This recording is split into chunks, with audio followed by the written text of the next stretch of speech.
Welcome back to my channel Krishu की रसोई। तो आज मैं आपके साथ शेयर करने जा रही हूँ बहुत ही मजेदार नाश्ते की रेसिपी, जिसे हम सिर्फ आधे कप चना दाल से बनाएंगे। तो आधा कप चना दाल को मैंने 5 से 6 घंटे के लिए भिगो के रख दिया था। अब दाल बहुत ही अच्छे से फूल चुके हैं। तो दाल को हम किसी बड़ी छन्नी में डाल के इनका सारा पानी हम निकाल लेंगे। इनमें बिल्कुल भी पानी ना रहे। तो दाल को मैंने छन्नी में रख दिया है। अब इनका पानी हम निकलने देते हैं और अभी इन्हें कर देते हैं साइड में। तो चलिए अब नाश्ते के लिए मसाला तैयार कर लेते हैं। तो 1 चम्मच लिया है मैंने खड़ा धनिया। आप खड़ा धनिया की जगह पे धनिया पाउडर भी ले सकते हैं। और 1 चम्मच लिया है मैंने खड़ा जीरा और आधा चम्मच डाल देंगे अमचूर पाउडर। अमचूर पाउडर डालने से नाश्ते में बहुत ही चटपटा स्वाद आता है। चने का नाश्ता है दोस्तों, तो डाल देंगे थोड़ी सी हींग और 10-12 दाने मैंने काली मिर्च के लिए हैं और 8 से 10 लहसुन की कलियां ली है मैंने और 2 हरी मिर्च ली है मैंने। वैसे आप तीखा अपने हिसाब से कम ज़्यादा कर लीजिएगा। और 1 इंच लिया है मैंने अदरक का टुकड़ा। तो अब सारी चीज़ों को पीस लेते हैं। तो चलिए मसालों को मैंने पीस लिया है। मसालों को मैंने हल्का सा दरदरा ही रखा है, क्योंकि अगर हल्के से दरदरे रहेंगे तो नाश्ते में इनका फ्लेवर बहुत ही बढ़िया आएगा। तो चलिए इन्हें एक बोल में निकाल लेते हैं। तो मसालों को मैंने बोल में निकाल लिया है। अभी इन्हें कर देते हैं साइड में। अब फिर से मैंने वही मिक्सी का जार ले लिया है जिनमें मैंने मसाले पीसे हुए थे। इनको धोना बिल्कुल भी नहीं है, क्योंकि इनमें बहुत सारे मसाले अभी भी लगे हुए हैं। तो चना दाल को हम मिक्सी जार में डालेंगे और इन्हें भी पीस लेंगे।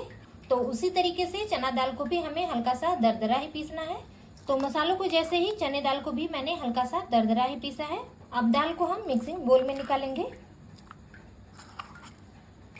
तो जो थोड़े से दाल बचे हुए थे उन्हें भी मैं पीस ले रही हूँ। तो चलिए अब नाश्ता बनाने के लिए आगे की तैयारी कर लेते हैं। तो अब 1 कप गेहूं का आटा ले लिया है मैंने। 2 चम्मच डाल देंगे सूजी और 1 चम्मच लिया है मैंने रिफाइन ऑयल। इससे नाश्ता क्रिस्पी बनेगा। अब स्वाद के अनुसार नमक डाल देंगे और हाथों से थोड़ा क्रश करके अजवाइन डाल देंगे। तो यहाँ पर मैंने 1 छोटा चम्मच अजवाइन लिया है। अब सारी चीज़ों को हाथों से रगड़ते हुए हम मिक्स करेंगे। तो इस तरीके से पहले हम अच्छे से मिक्स कर लेंगे, ताकि आटे में तेल और नमक अच्छे से मिक्स हो जाए। अब थोड़ा थोड़ा पानी डालेंगे और इनका डो तैयार करेंगे। तो जैसे हम रोटी बनाने के लिए डो लगाते हैं, उससे हमें हल्का सा सख्त ही लगाना है। तो आटे को मैंने गूंथ लिया है। आप देख पा रहे होंगे कि हल्का सा मैंने इन्हें टाइट ही गूंथा है। तो अब इन्हें ढक के रख देते हैं साइड में 5 मिनट के लिए, ताकि आटा अच्छे से फूल जाए।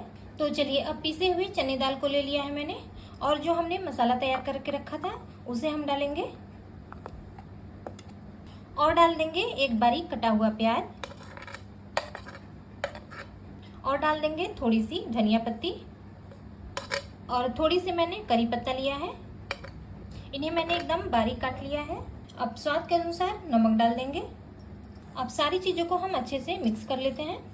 तो हाथों से मिक्स करेंगे दोस्तों, तो अच्छे से मिक्स हो पाएंगे। तो इन्हें इस तरीके से हाथों से ही मिक्स कर लेंगे। तो सारी चीज़ें बहुत ही अच्छे से मिक्स हो चुकी हैं। तो अभी थोड़ी देर के लिए इन्हें कर देते हैं साइड में। अब जो हमने आटा गूंथ के रखा था, अब वो बहुत ही अच्छे से फूल चुके हैं। अब एक बार इन्हें हल्का सा हम फिर से गूंथ लेते हैं, ताकि इनमें जो क्रैक्स है वो ख़त्म हो जाए और आटा बिल्कुल चिकना हो जाए। तो चलिए आटे को मैंने दोबारा से गूंथ लिया है। अब इनकी 2 लोई तोड़ेंगे इस तरीके से और आधे की हम एक बड़ी लोई तैयार करेंगे। अब प्लेटफॉर्म को मैंने बहुत ही अच्छे से पोंछ के साफ कर लिया है। अब उन पे थोड़ा सूखा आटा लगाएंगे और लोई पर भी थोड़ा सूखा आटा लगाएंगे और इस तरीके से हाथों से हम लोई को बढ़ा लेंगे और इनकी एक बड़ी रोटी बेल के तैयार करेंगे। तो चलिए मैंने इन्हें बेल लिया है और इनकी मोटाई मैंने रोटी से सिर्फ हल्की सी मोटी रखी है। अब यहाँ पर हम कोई भी धार वाली कटोरी लेंगे और इस तरीके से इन्हें काट के निकाल लेंगे इस तरह। आप चाहे तो इन्हें छोटी छोटी पूड़ियों के साइज में बेल भी सकते हैं, लेकिन इस तरीके से काटेंगे तो नाश्ता एकदम बराबर शेप में आएगा। तो देखा आपने, एक रोटी की शेप में 4 पीस नाश्ते के हमारे बनके निकल चुके हैं। अब बचे हुए आटे को हम उसी तरीके से लोई में इकट्ठा कर लेंगे। तो चलिए सारे रोटी के पीस को मैंने काट के अलग कर लिया है। अब 1 पीस कटी हुई रोटी को हम प्लेटफॉर्म पे रखेंगे और जो हमने चना दाल का मसाला तैयार करके रखा था उन्हें हम रखेंगे। तो आधे हिस्से पर ही रखेंगे, आधे को छोड़ देंगे और इस तरीके से हम इन्हें फोल्ड करेंगे। बस ऐसे ही सारे को बना लेंगे। तो चलिए इसी तरीके से सारे नाश्ते को बना के तैयार कर लेते हैं। तो अब सारे नाश्ते को मैंने भर के तैयार कर लिया है। तो अब हमें यहाँ पर कोई भी जाली वाली बर्तन लेनी है और इन्हें हल्का सा ग्रीस कर लेंगे। हल्का सा ग्रीस कर लेंगे तो नाश्ता इनमें बिल्कुल भी चिपकेगा नहीं और आसानी से पकने के बाद बाहर निकल जाएगा। तो अब गैस पर मैंने एक कढ़ाई में पानी गर्म कर लिया है। अब जाली वाली बर्तन को हम कढ़ाई के ऊपर रखेंगे। अगर जाली छोटी है तो आप कढ़ाई में कोई स्टैंड या कटोरी रख लीजिएगा। अब हम नाश्ते को जाली पे रख देते हैं।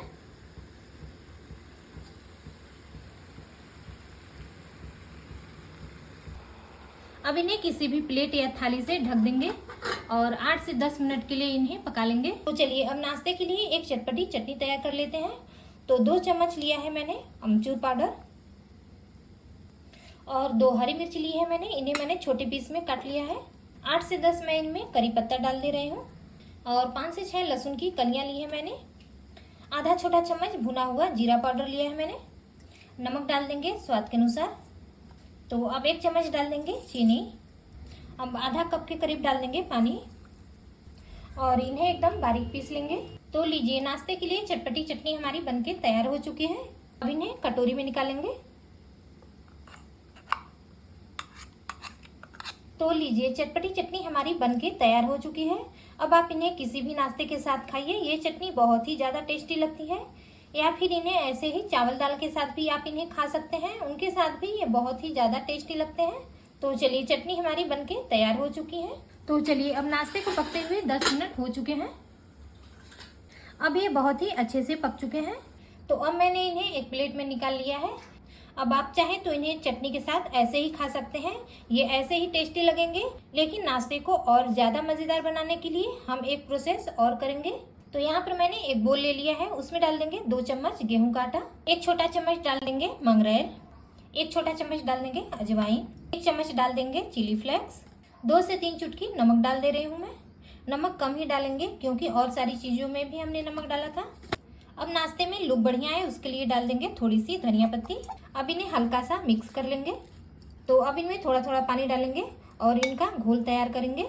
तो पहली बार में ही हम ज़्यादा पानी नहीं डालेंगे, कम पानी डालेंगे, नहीं तो इनमें गुठलियाँ पड़ जाएंगी।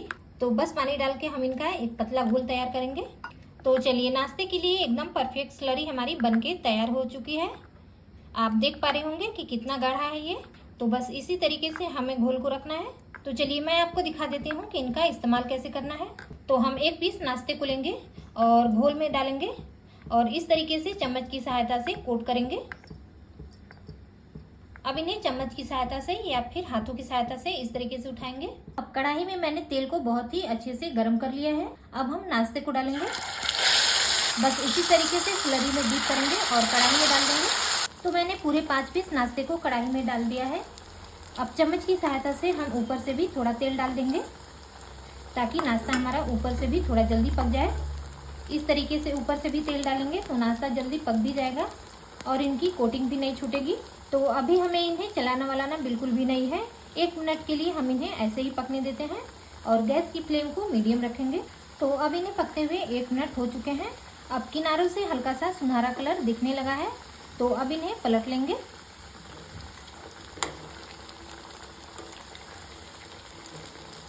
तो मैंने सारे नाश्ते को पलटी कर लिया है।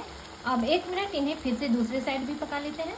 अब वापस से 1 मिनट के बाद ये बहुत ही अच्छे से पक चुके हैं और दोनों साइड से बहुत ही अच्छे से सुनहरे कलर में आ चुके हैं। तो अब इन्हें कढ़ाई से निकाल लेते हैं और इसी तरीके से बाकी बचे नाश्ते को भी बना लेंगे। तो लीजिए friends, super tasty super crispy नाश्ता हमारा बनके तैयार हो चुका है और साथ में चटपटी चटनी के साथ। तो आप भी एक बार ये चना दाल की रेसिपी जरूर से ट्राई करिएगा, घर में बहुत ही पसंद आएगा सभी को। तो रेसिपी कैसी लगी कमेंट बॉक्स में हमें जरूर बताइएगा। वीडियो पसंद आया हो तो वीडियो को लाइक शेयर, चैनल को सब्सक्राइब जरूर करिएगा। तो फिर मिलते हैं कुछ नई रेसिपी के साथ, तब तक के लिए बाय बाय।